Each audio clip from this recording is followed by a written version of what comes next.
Okay, so this here in section 5, as I said, the jump in the timing and the as I said again, which is to do with the organization of the plot.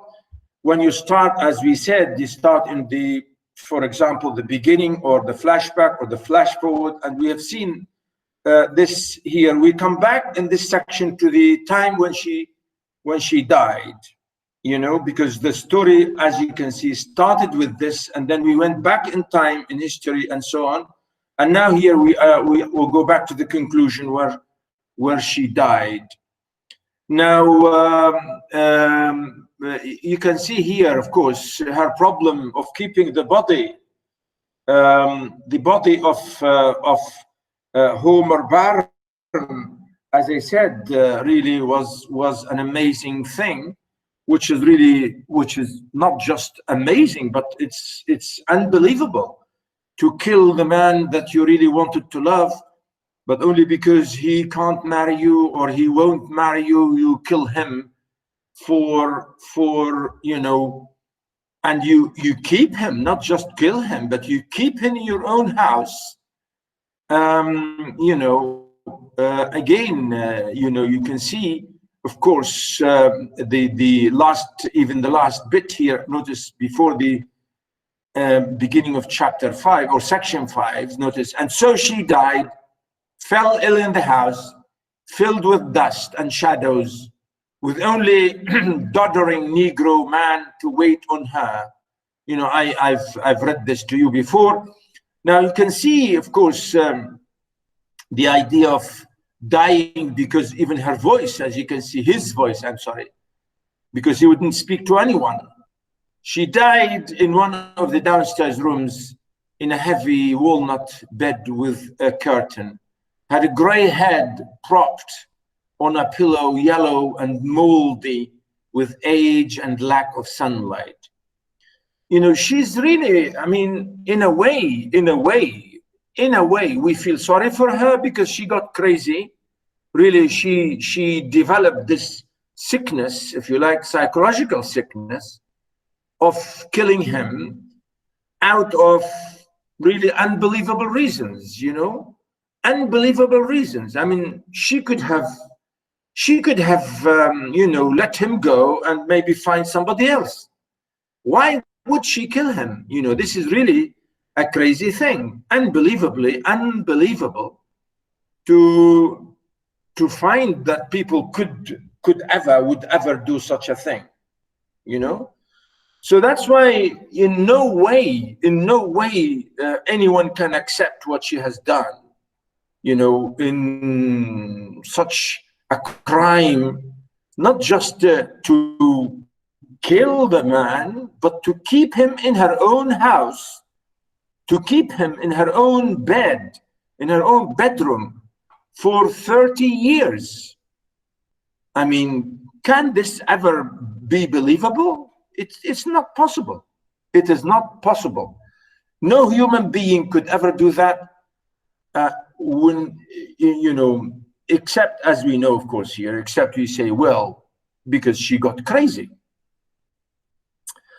And here you can see, for example, the next section. The Negro met the first of the ladies at the front door and let them in with their hushed civilian voices and their quick, curious glances, and then he disappeared.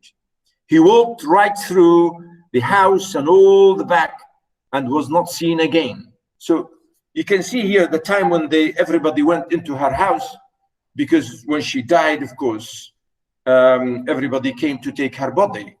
As we have seen at the beginning of the story, we said the men came to take her to bury her, and the woman came in just to be nosy to see how what was going on in her house.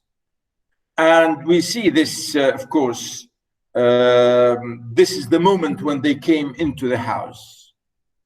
The two female cousins came at once, you know, her cousins, her relations, you know, Emily's relations. They held the funeral on the second day, with the town coming to look at Miss Emily beneath a mass of bought flowers. with the crown, with the crayon face of her father musing profoundly above the bier, and the lady is sibilant and macabre. Notice the word here, macabre, which is to do with the horror, really.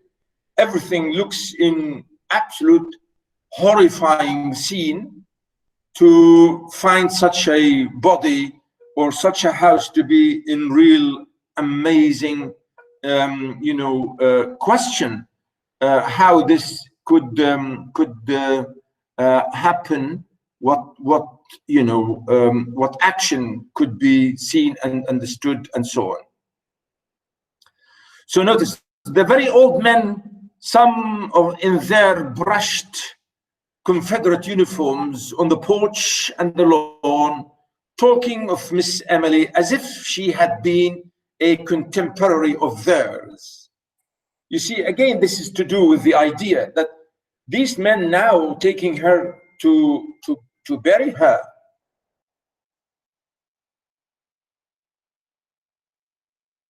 Sorry, it's okay, I'll look at this again. Yeah, the idea to say how these people really just maybe coming here out of respect, out of their past. Again, notice what to say to really confusion or whatever about what they believe that they are, honoring. Notice, believing that they had danced with her and court her, perhaps. Remember, she's an old woman now. She's in her 70s. And now I said, she has kept this dead body for nearly 40 or 30 years. I don't know for sure, but we can do a calculation here. We can get it. And these men had no idea. They have never seen her. And that's why here the narrator is mocking her, that these men standing outside honoring her could be one of those younger men who maybe, again, notice, had danced with her or courted her meaning, maybe asking her for marriage. And this is, of course, the amazing thing. Confusing time with its mathematical progression. Notice here, even this is the idea, I think, the narration here is what we call here, like the self-reflexive narration. We were just calculating how many years, and here this is, the narrator saying, we are confused about the time. We don't know exactly when that could have happened. And this is the question here, confusing time with its mathematical progression. And really, this is, an interesting thing here. As they all do, to whom all the past is not a diminishing road, but instead a huge meadow which no winter ever quite, touches, divided from them now by the narrow bottleneck of the most recent decade of years. I think here the narrator and writer, of course, mainly, of course, here we say that Faulkner is telling us about his own real intelligence of how he is showing his talent of mixing the time and showing us his power of really plot, how he is really going back and forth in time. And we are a bit confused to see, how old is she now and how old was she, and all this really is his, as I said, his power of really the strong plot, well connected in time and space and so on. Again, he goes back to the idea of the present. He was, as I said, he hinted a little bit here about the timing. Already we knew that there was one room in that region above stairs which no one had seen in 40 years. You see, now we know and we start to guess. She has killed him now for 40 years and she kept his body for 40 years. What a crazy woman. What a terrible woman. And which would have to be forced, meaning this room was locked and no one could open it. And to be forced means people have to break the door because it's locked, completely, sharply, strongly locked. They waited until Miss Emily was decently in the ground before they opened it. You see here, they showed some respect for her. They took her body, buried her, and then they went back to the house to check and to open that room upstairs. And look, the narrator really is a lovely way of saying this. The violence of breaking down the door seemed to fill this room with pervading dust. You know, the whole house seems to be absolutely dusty and filthy, and nobody has ever really touched it. And, you know, can you imagine, you know, a house or a room not being touched for 40 years, you know? A thin, acrid pall as of the tomb seemed to lie everywhere upon this room, decked and furnished as for a bridal. Look at this, the decoration of the room. She's saying that she decorated this room to be given for a bride. Again, notice the adjective here, really lovely word here, bridal. You know, we say bride and bridegroom, right? Bride and bridegroom, and here's the adjective, bridal. It's lovely to say how. Did I lose connection, boys and girls? Hello? Doctor. Sorry? No, doctor. Yeah, good. Because I don't know this sometimes. Yeah. So she decorated the whole house and the room as if they were having a wedding. And she kept everything as it was, like being in a wedding day or wedding evening. Upon the valance curtains of faded rose color, you know, she has given everything in a very, really romantic way, you know, decorating her house with this as if because she thought she was going to marry him. Upon the rose-shaded lights, upon the dressing table, upon the delicate array of crystal, and the man's toilette or toilet thing, you know, it's used here, the word toilet and toilette in French really means all these perfume stuff, all the thing that you put here, aftershave and perfume, all this, you know, makeup for the lady and for, you know, things to do with all this, you know, makeup for mainly for women. And that's here we said even man's toilet or really means to do with all this decoration. Notice, thing backed with tarnished silver. You know, she bought him presents, silver presents, cadeaux, silver so tarnished that the monogram was obscured. She wrote a monogram. When you love someone, you write for them something and you show it here to show your love. And, you know, people sometimes do that to write their names or their lovers or wives' names or husbands' names, and, you know, things like this to show this. We call this monogram, if you like. Among them lay a collar and a tie. You know, she bought him a nice wedding suit. You know, men normally wear suits, ties, and everything lovely, right? And that's the idea. A collar and a tie, as if they had just been removed, which left upon the surface of a pale crescent in the dust. Upon a chair hung the suit. You know, this is his suit. Carefully folded, beneath it the two mute shoes and the discarded socks. You know, I really feel unbelievable use of the word here, mute shoes. You know, we never describe shoes as being mute, isn't it? Really, this is very touchy word here to say, as if to say these shoes could speak to us volumes of things, what happened here about the owner of these shoes. These mute shoes could speak about, could tell you stories and stories and stories. That's why sometimes they become symbolical for so many things in reality.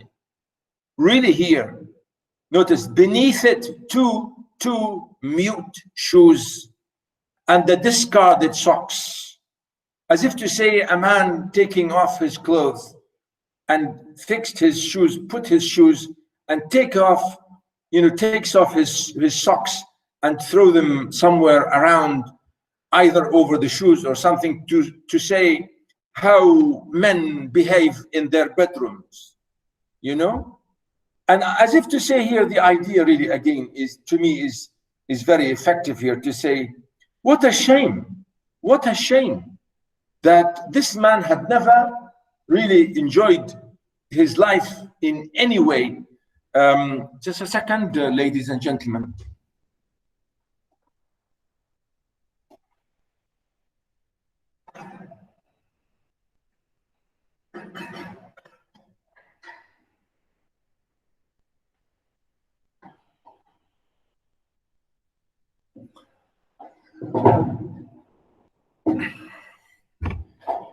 Yeah, okay.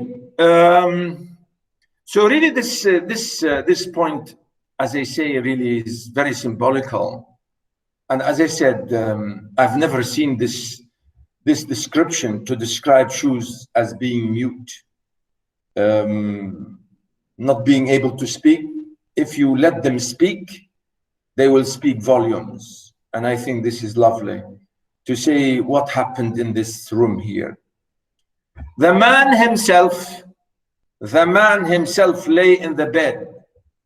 Look at this paragraph, one small sentence, one full paragraph. But you see, in the exam, don't ever write one sentence, one paragraph, because we say here, we tell you it's wrong. But you see, you can't say to writers and novelists something like this, because he really wants to say a lot. But he just said one sentence. He summarized a whole story here. The man himself lay in the bed. For a long while, the next paragraph, for a long while, we just stood there, looking down at the profound and fleshless grin. You know the word grin?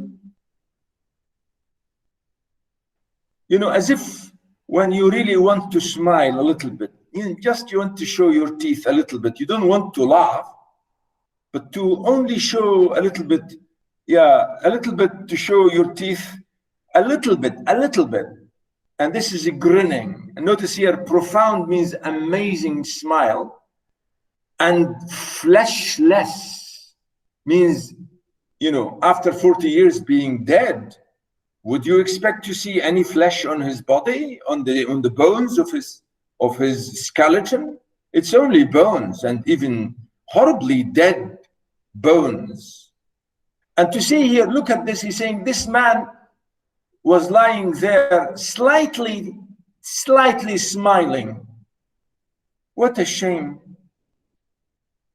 The body had apparently once lain in the attitude of an embrace.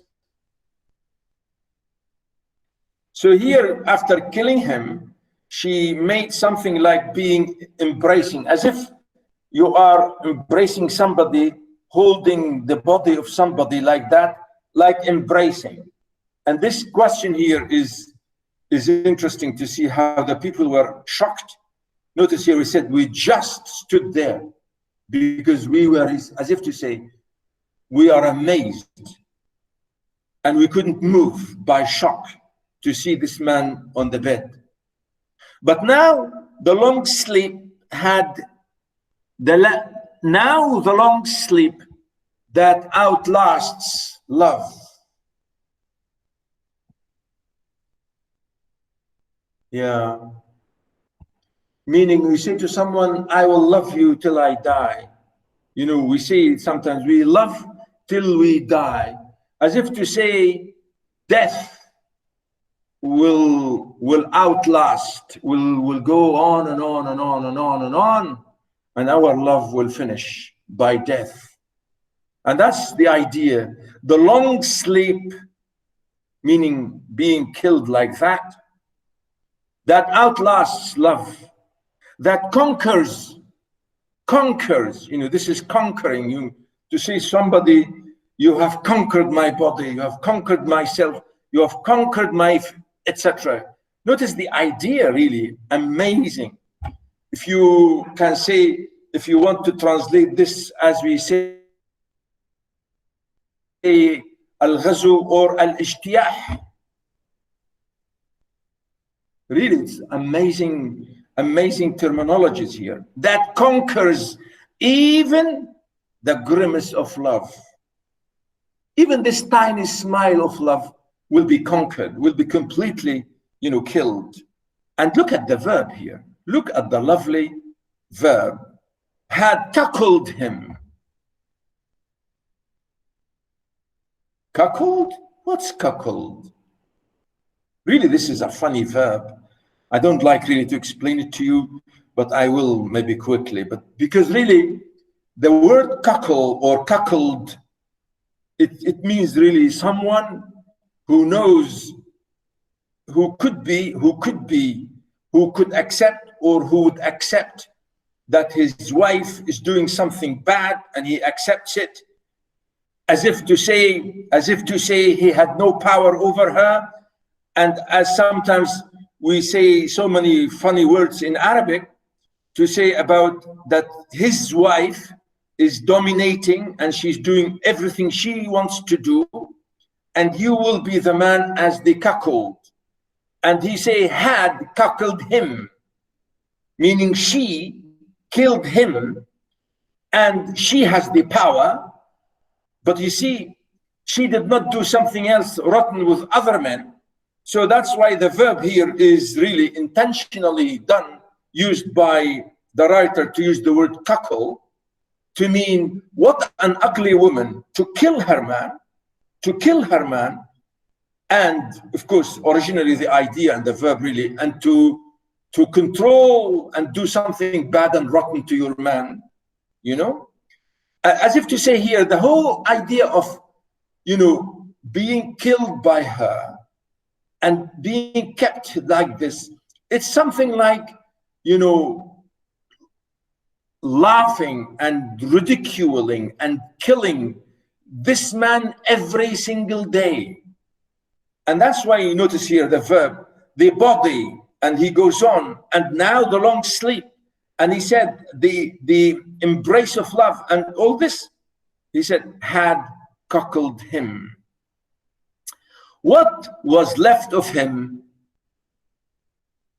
rotted beneath what was left of the night shirt, had become inextricable. And look at this lovely here, again, adjective.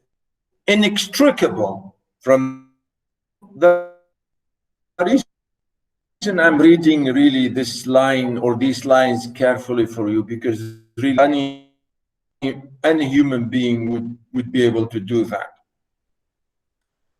But look again, the narrator said, then, and this is the last sentence you can see, then we noticed that in the second pillow was the indentation of a head.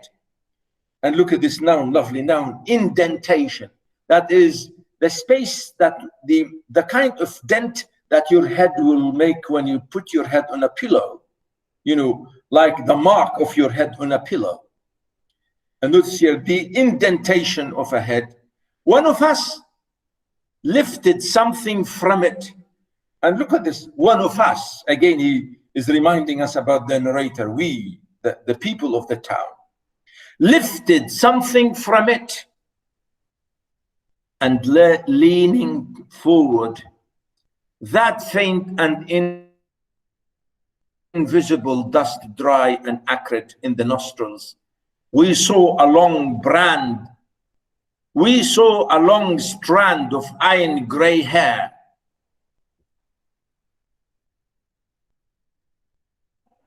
What hair?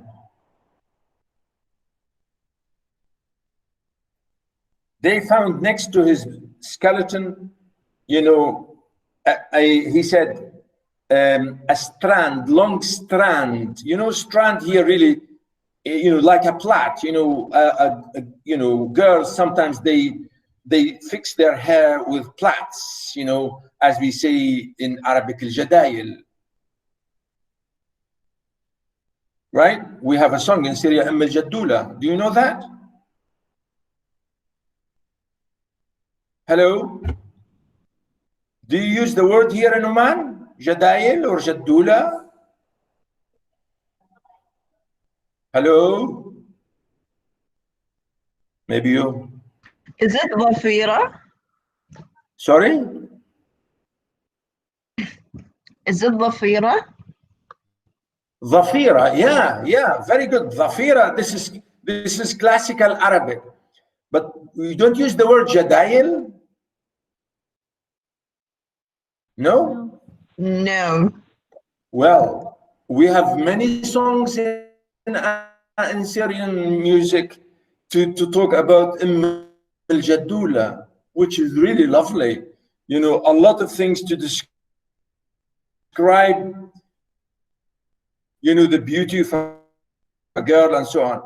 And they found here a long strand of iron gray. Iron gray. Why iron gray?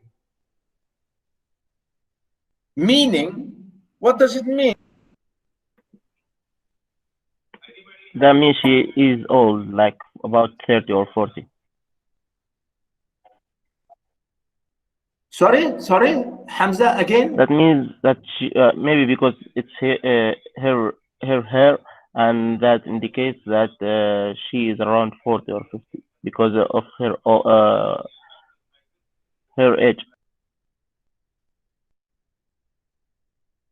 Yes, it's her hair, but it doesn't mean, it doesn't mean only when she was 40. When you say iron, look at the word. When you say iron gray, means really, in a way, I don't know if we can think about this, about the colors, but I think as if to say she has been sleeping in this bed with him for many, many, many, many years. And her hair to have fallen on the pillow, it means, it could mean recently, or it could mean, I don't know. I mean, this is not clear. It's left for us to guess. When was that? When was she sleeping in this bed next to his body? So really the narrator here gave us this funny hint and finished the story here to say, what a terrible woman. She was sleeping with a dead body, poisoned body for years and years and years. And that's it. It's an amazing thing. Really, it's, I don't know. What do you think? I mean, do you really understand? Could you, somebody saying disgusting. Yes, I agree with you. Absolutely disgusting. Yes. It's not possible. It's unbelievable. Is disastrous. Yeah, absolutely disgusting. And no one ever would do such a thing. Now, you may say, then why the narrator or why Faulkner writes something like that? Of course, he wants to exaggerate,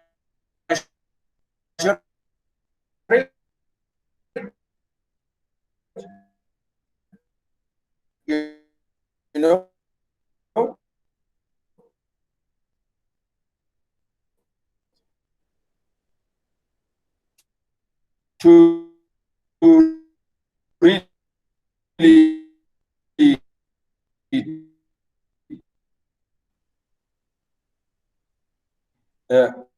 because society and people are, oh, you can't hear me? You say you can't hear me. Yeah, well, I No, hope that I the can't. connection. Yeah, somebody saying they can't hear me. Anyway, so really the idea is very strange, and we say that the whole story here is an amazing example of psychology, really crazy consequences to being, stopped, because at the end of the day, she was mad with her father, who kicked away all the men that came to ask to marry her. Maybe she was upset, strongly angry, and so on and so forth. And she couldn't face her father. She couldn't, tell him, to his face, saying, "Come on, stop doing this to me," and so on. And really the idea, we say, this could be the case, that people can be driven into madness. Yeah, could be. So the effect here is unbelievable, is sometimes really unbelievable. And I don't think this is possible in a real world. I think is not possible that any woman would be driven into such madness, especially, I mean, when her father died, she was only 30 or 30 something. So 30, you can easily find many men who can marry you. I mean, what's the problem with that? So the exaggeration, I think, the unbelievable exaggeration of killing Homer Baron because he was a funny man, he wouldn't marry her, and to kill him, I think that was ugly, unbelievably ugly. You can't kill people for such thing. Despite the fact that, whether you like it or not, it's up to you. But you could say even Homer Baron, again, he could have a problem. Again, could be his own physical problem, could be his own psychological problem, and so on. So to her, he was like a Homer Baron, because the name Homer is the great name of the Greek poet, who was a great poet, Homer, and Baron is a title for royalties, for a royal family title. We call Baron and Baroness. So to us and to the writer, he was really mocking him. He himself was looking like a really strong man with a good, strong, etc. looking body, and so on and so forth. So he looked like a great man, but it turned out he is not. And that's why she killed him. In terms of, physicality, and about the question of, whether you like this or you don't like this, and so on. So the narrator really, and the writer, is mocking the name when he gave him this name, Homer Baron. Really, the writer is saying that he is not a Homer and he is not a Baron. As we said, he was a cuckold, as what, at the end, he was described as a rotten, terrible man who was killed by his wife, if you like, like that, physically and, spiritually or psychologically or whatever. Yes, I think I agree with you, boys and girls who are making comments. Al-Maha said insane. Yes, absolutely, she is insane. Nobody with his mind will do that. But you see, again, as I said, this is related to Gothic fiction and horror fiction. It was fashionable at some time in the horror stories. We find people doing such crazy things. And it became fashionable at some point you find people really interested in horror fiction. And this is part of the horror fiction, really, in a way.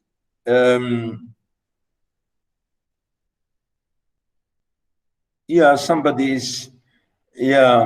they say there are stories like that. Yeah, of course, you might find a lot of stories similar to this. Of course, you know, literature and fiction is available, or you can say it really is full of amazing examples of such thing. And really it's yeah, Hafsa said, yes, I really agree with you. There are many real stories too. Yeah, absolutely. You know, we say this, it's unbelievable and acceptable, etc. But in reality, we find horrible things happening. Sadly speaking, man and we men and people in general, men and women, we are really complicated things. We are really unbelievable beings. We are capable of so many crazy things. And I think this is really the problem.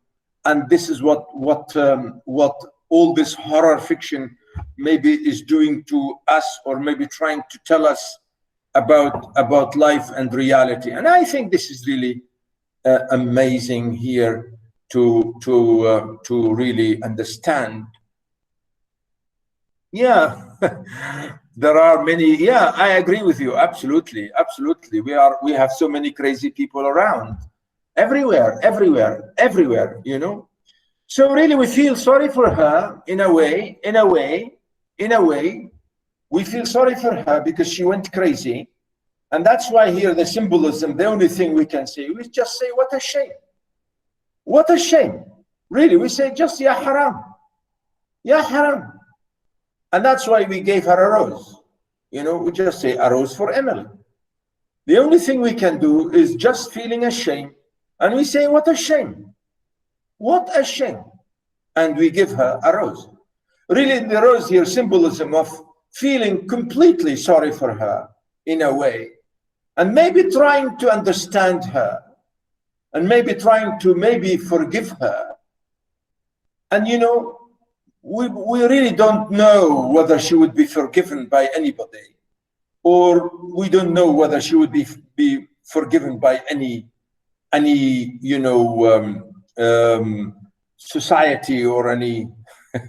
Somebody said, I hope we will stay away from these people who think that they love us. Yeah, I think we have to be very careful. Yes, absolutely, I agree with you.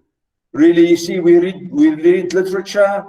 We read literature because we get something out of literature. We learn something because these are reflections from reality, reflections on reality. Yes, absolutely. That's the message. We want to be careful about who to really trust completely. Yeah, somebody said, I think even her father. Absolutely. I agree with you. Yeah. I told you that before. That her father was wrong. No father would do that. I would never do that to my daughter.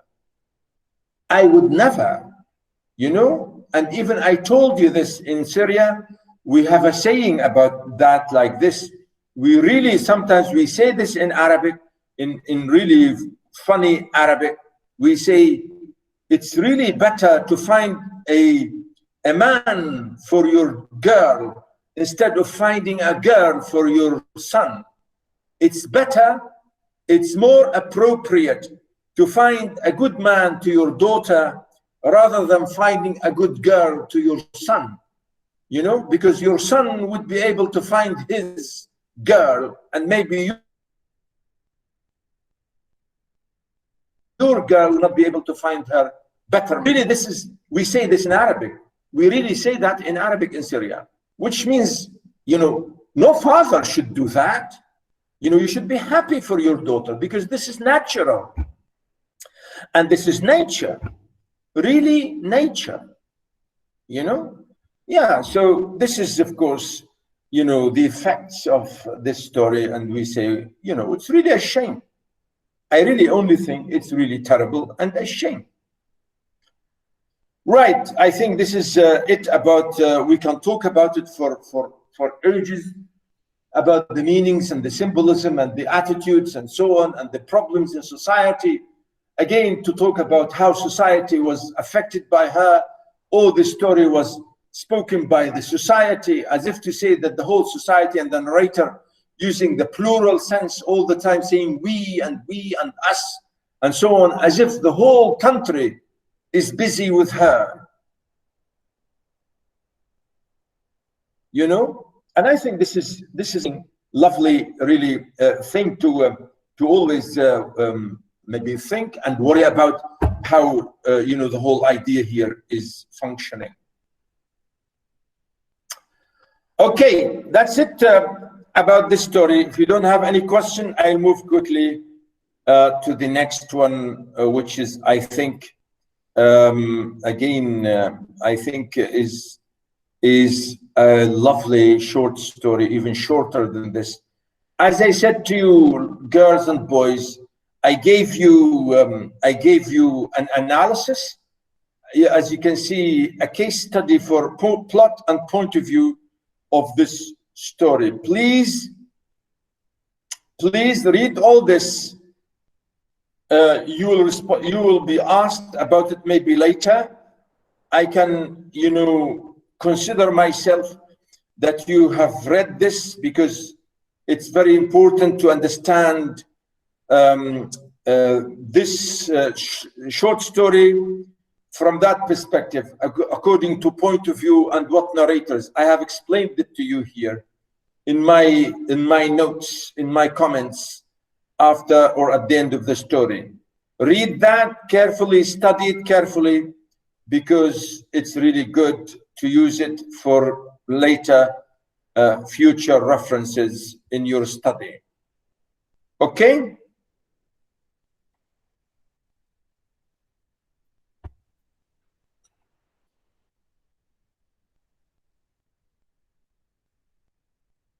Any question? Yeah?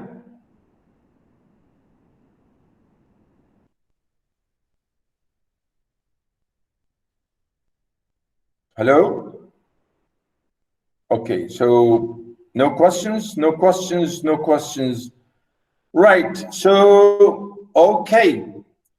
Now, really this, as I said, this was a very good example of what we call, as I said, the plot and the point of view. Now, the next story, really, I will give you as a very good question, and a very good, really prompt question, which is really about irony. This next story is a very good example about irony and voice in fiction. And the story is called Araby.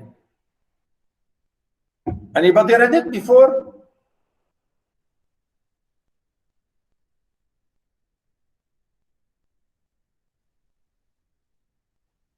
Okay, so Araby, let me share with you the story. It's by James Joyce, and James Joyce is an amazing, really very strong example of 20th century modernist writer, very strong modernist writer. He was writing right at the beginning of the 20th century, 1900s, 1910, 1920.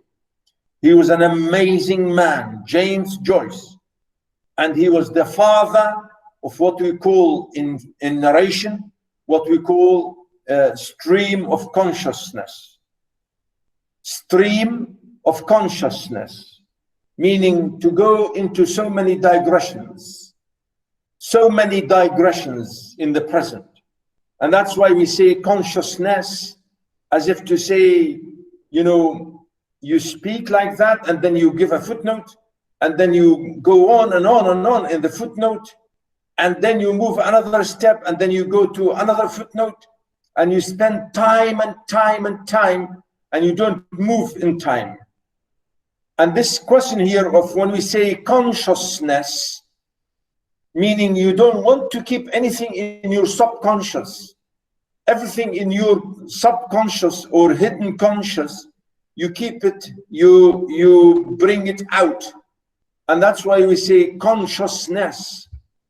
And we say stream, meaning really you give a lot of things, you know, so many things at the same time, you know, like I'm talking to you now, and I'm thinking of something. Now, if I tell you what I'm thinking about, this is what I would be saying to you now about Joyce, and I'm thinking about somebody else here. I will tell you what I'm thinking about it in my mind. I'm speaking to you directly, but in my mind, I'm speaking to somebody else. So this is what we say, that what I don't show you is my subconscious, my hidden conscious. And if I want to show you all what is in my mind,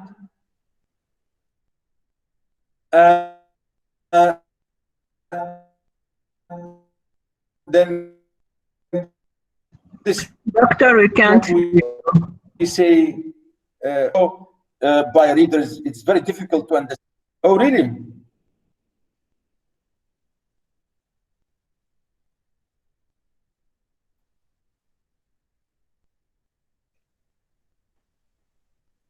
Yeah? Is it okay now? تو نقدر نسمعك أستاذ. Sorry? We can hear Yeah. you now. Yeah, because maybe because of this funny thing, the sharing business. So I'm saying really here is something about Joyce and his power of narration.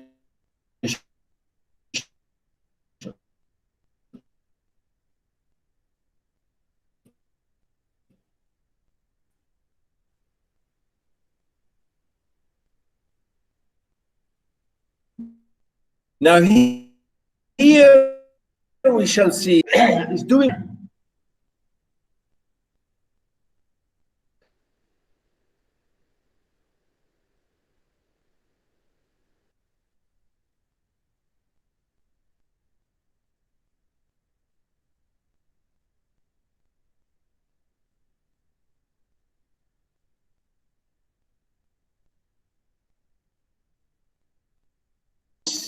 Is using here a funny narrative voice, you shall see. Joyce, you know, always discussed and didn't like and criticized what we call the, you know, the narrative voice and the using of commas, inverted commas, or what we call the direct speech and indirect speech. And I think we see this about the reported speech. I think you did this in grammar. Maybe you're doing it now in direct speech and indirect speech. You use inverted commas to quote somebody. And here the narrator is saying that, you know, we can do narration without these inverted commas. And sometimes he really used the phrases which are funny.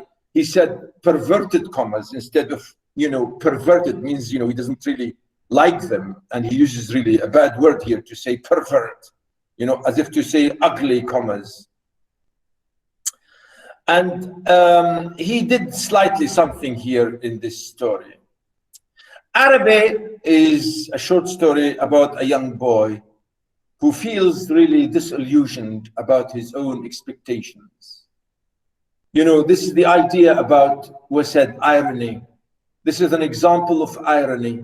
Here we have a young boy, tiny young boy who could be 9 or 10, or let's say maybe 13 or 12 or whatever, but definitely below 13. He was I'm not sure. Later on, we will see exactly what age maybe. I can't really remember now. I forgot his age, but he was a young boy, right? And the funny thing is, here we see all this narrative is done by him, and the way he fell in love. And really, it's an amazing story here to see how this young boy, how he fell in love with his friend's sister. You know, he fell in love with his friend's sister. And, you know, the real amazing, powerful feelings that he shows about that, you know, childish, if you like, really absolutely innocent, childish love. And you could say, could that be possible? Could that be really possible, to fall in love when you are only 10 or 9? I mean, I don't know. I mean, this is funny. This is funny, but sometimes, you know, the writer here is saying that, you know, people are people. And, you know, he's saying here that this is, you know, the real shock and the real realization of the meaning here in the story about this boy growing up. And James Joyce really was excellent in showing this in most of his fiction, about the question of growing up. And I think he wrote a great novel called The Portrait of the Artist as a Young Man. The Portrait of the Artist as a Young Man. How he was writing a novel about a novelist who's growing to be a novelist. You know, how he was a young man and he was developing and becoming a man and becoming a novelist. You know, it's really an amazing novel. And that's why he called The Portrait of the Artist as a Young Man. You know, talking here about himself, if you like, or assuming, writing about a man writer who was an artist when he was young, and how he was developing and maturing. And this maturing business, what we call in German, they call this Bildungsroman. Bildungsroman means how you know, people develop and mature when you start from being a child and then to a young boy and to a boy and to a young man and to being a man and so on and so forth. This is what we call the process of maturity. This story is about that, how people really sometimes assume something and then they get shocked and then they change their minds and so on and so forth. And here really the writer gave us only a little snapshot, how this boy, you know, in one situation, one little situation, one snapshot, falling in love quickly and then deciding to do something. And then he realized about what he was thinking of, and he was devastated and shocked and, if you like, woke up. Really, that's why here, even the title, when you say Arabe, you say, what's this? Is it about us Arabs? Maybe, maybe. Later on, we shall see it has to do with us, indirectly, of course, I will show you. But the title is related to our romantic, you know, the romantic association and the, if you like, the exoticism, if you like, about how Western people fantasize about, you know, coming to Arab areas or to the desert or to the land or to enjoy fantasies and the Orient and all this carry on. I think here the writer maybe symbolically in a distant way is using this to say Arabe, because later he's going to mention that here Arabe is the name of the place, the name of the fair where he went to buy something for his girl. The boy went to this fair, or like a festival, you know, like a little festival or like an exhibition and it's called Arabe. You know, it's like a function, really. And that place or that function or that exhibition or that fair was called Arabe. So this short story, as you can see, was published in Dubliners as part of the collection stories called Dubliners, published 1914. And many people think this is maybe considered this to be his finest short story. I don't know. I mean, I've seen many other short stories by him, really are lovely. I know one, it's called The Dead, is a lovely, amazing, in the same volume. It's called The Dead. The Dead, really, it's a lovely short story. It's not very short. I mean, it's not really short. It's a bit longer. I think it's longer short story. Could be very long short story. And here you can see the narrator telling us everything through his voice, and he is the speaker character. First, narrator, speaker character, narrator character. And, you know, I say the switching could be between first narrator, and sometimes you could see it's amazing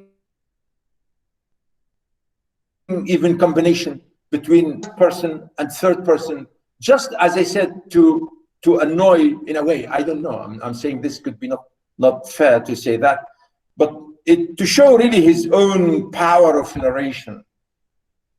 North Richmond Street, being blind, was a quiet street except at the hour when the Christian Brothers School set the boys free.